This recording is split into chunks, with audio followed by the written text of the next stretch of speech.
ये आकाशवाणी का गोरखपुर केंद्र है।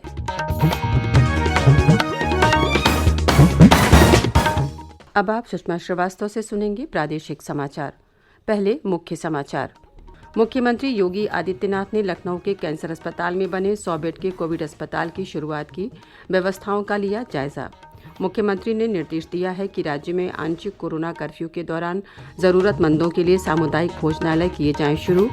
मई 2021 में होने वाली जेईई की मुख्य परीक्षा कोविड महामारी के कारण स्थगित और राज्य में कल कोविड-19 के 25,858 नए मामले सामने आए, जबकि 38,683 लोग संक्रमण से ठीक हुए। सक्रिय मामलों की संख्या घटकर हुई 2,72,568। कोविड मरीजों की संख्या बढ़ रही है। श्रोताओं से अपील है कि कोई भी कोताही न बरतें, सुरक्षा के सभी उपायों का पालन करें और 18 वर्ष से अधिक आयु के सभी लोग निसंकोच टीका लगवाएं। 3 आसान उपायों का पालन करें और सुरक्षित रहें। मास्क पहनें, 2 गज दूरी है ज़रूरी, सुरक्षित दूरी बनाए रखें, हाथ और मुंह साफ रखें। और अब समाचार विस्तार से। लखनऊ में इलाज के लिए भटक रहे कोरोना मरीजों को बड़ी राहत मिली है।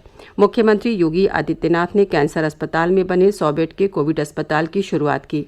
मुख्यमंत्री ने कल लखनऊ स्थित कैंसर अस्पताल का निरीक्षण कर अधिकारियों से व्यवस्थाओं का जायजा लिया। कैंसर अस्पताल में कल से कोविड मरीजों को भर्ती किया जा रहा है।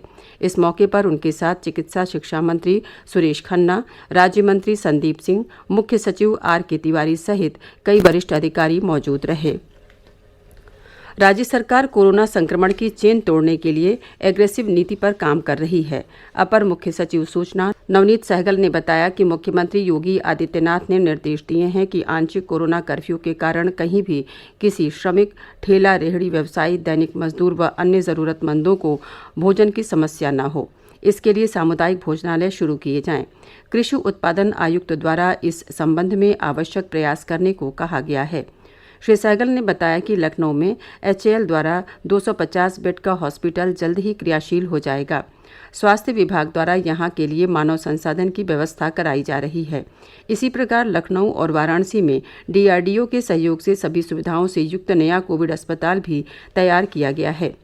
KGMU में जल्द ही 140 बेड और बढ़ जाएंगे। श्री सहगल ने बताया कि कोविड संक्रमण से गांवों को सुरक्षित रखने के लिए आज से विशेष कोविड टेस्टिंग अभियान शुरू हो रहा है।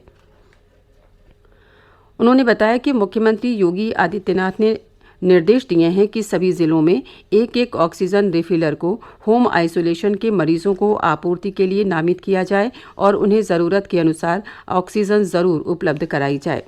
राज्य के अपर मुख्य सचिव गृह अवनीश अवस्थी ने बताया कि प्रदेश में बीते 24 घंटे में 783 मीट्रिक टन ऑक्सीजन की आपूर्ति हुई। उन्होंने बताया कि 10 टैंकर वाली एक विशेष ऑक्सीजन एक्सप्रेस ट्रेन कल दोपहर लखनऊ पहुंची। अगले 1-2 दिनों के अंदर गुजरात के जामनगर से 40 टन ऑक्सीजन के साथ ऑक्सीजन एक्सप्रेस आएगी।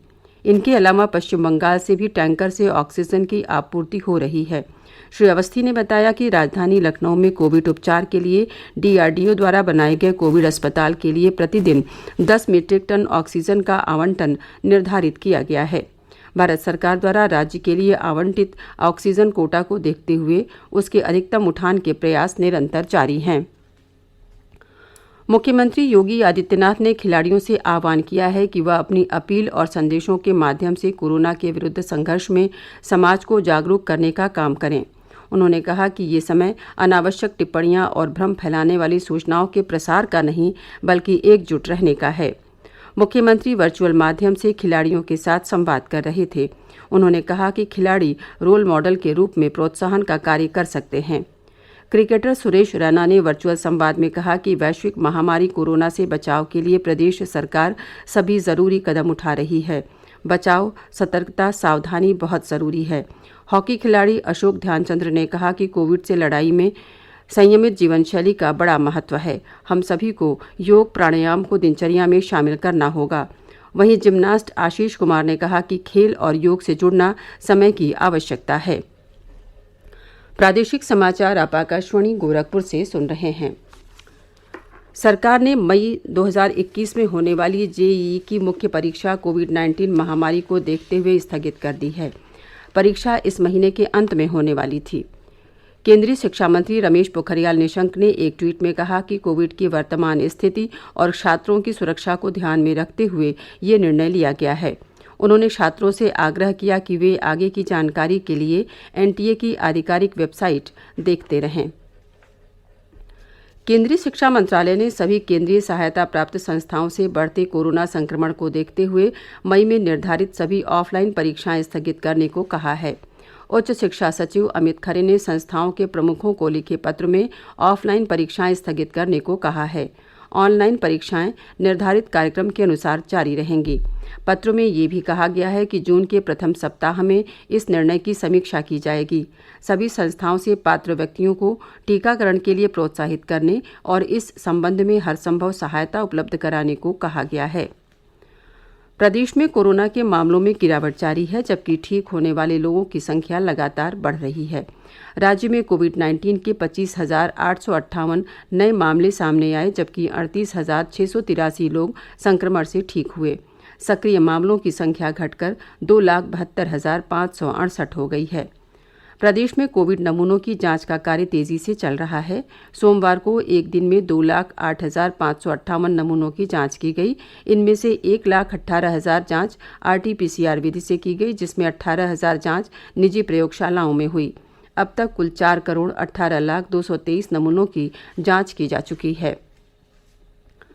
देश में कोविड टीकाकरण अभियान निरंतर तेज हो रहा है और अब तक 15,89,00,000 से अधिक टीके लगाए जा चुके हैं। विश्व के सबसे बड़े टीकाकरण अभियान में सोमवार को 17 लाख से अधिक टीके लगाए गए।